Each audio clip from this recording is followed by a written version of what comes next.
Like many people, Dr. Sam Lyomoki, the former Workers' MP, heeded the call to observe COVID-19 prevention measures. He wore his mask, avoided crowds, and sanitized constantly. But on 19th May, he fell ill with what he believed to be malaria. So on the fourth day, that's when I felt so bad. I was going to the toilet and I collapsed, and that was in the night of Friday. That was 21st. At Nakasero Hospital, a high-resolution CT scan showed that his lungs had suffered some damage and he needed oxygen. His oxygen level had dropped to 90. That day, after a phone call to Dr. Monica Msenero, he was advised to find his way to Mulago Hospital. As he was being driven there, his thoughts were in turmoil. You know, always when you think of death in life, people always postpone. I know I will not die today, maybe I have another time. But now for the first time I was faced with that question. I said, now suppose I die today. Dr. Lyomoki found 10 people in the high dependency unit, but by the end of the day, 20 more had been brought in. You are subjected to something like an isolation or loneliness. You are with the medical people, yes, but they are protected. Now what was playing in my mind was now, finally, if I succumbed, then I would be taken, buried. The family would, of course, be grieved. They would do, but I also knew that there would be the rituals, you know, now being led in, you know, members of parliament, usually. That laying in the parliament, you know, those type of useless rituals. You take a day, and then if you make A+, then finally you are buried. Then if something, then you are left there, and that's the end of you. Luckily, by the second day, his oxygen level had gone up to 97. He was taken off the oxygen cylinder, but had to remain in the HDU for 4 more days as doctors monitored his progress. So as they were trying to treat me and trying to discuss, I could hear, because I could hear the medical things.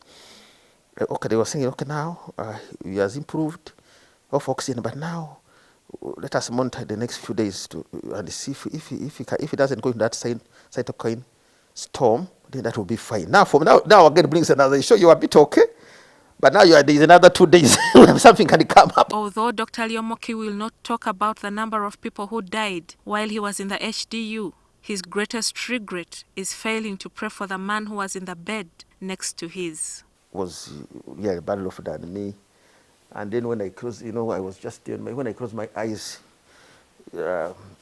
just something just came like in the vision. You know, I could see that like in the TV, that person was burning, fire. So I was like, what is it? Then when I looked, it was that guy. Then I said, what do I do? Then in 10 minutes they took him out. I don't know what happened to him. Does that still haunt you up to now? Yes, but I have asked God to forgive me, because I was like, why did I deceive? When he stabilized, Dr. Lyomoki was transferred to the VVIP facility at the Women's Hospital, which was more private than the HDU. When they are injecting me, when there is a pain on the body, me, I was just worshiping. And as they are doing it, oh Lord my God, when I want someone, that you have called. That was my mood. Then sings my soul, my Savior God. How great thou art. After 9 days, he was tested and a negative result was returned. He was discharged on 4th June. In terms of my health, they were feeling myself, the breathing, I feel even better. So I don't have any after effects. I need to find out what do people talk about. Dr. Lyomoki says he is eternally grateful to the medical personnel at Mulago Hospital, especially the UPDF doctors, for the diligent care in the midst of shortages. Right now, when you get COVID-19 and have to be hospitalized, it might seem like a death sentence. But many people are going through it and are actually pulling through. The important thing is to get yourself to hospital fast enough and then put your faith in God. Jillian Nantume, NTV Weekend Edition.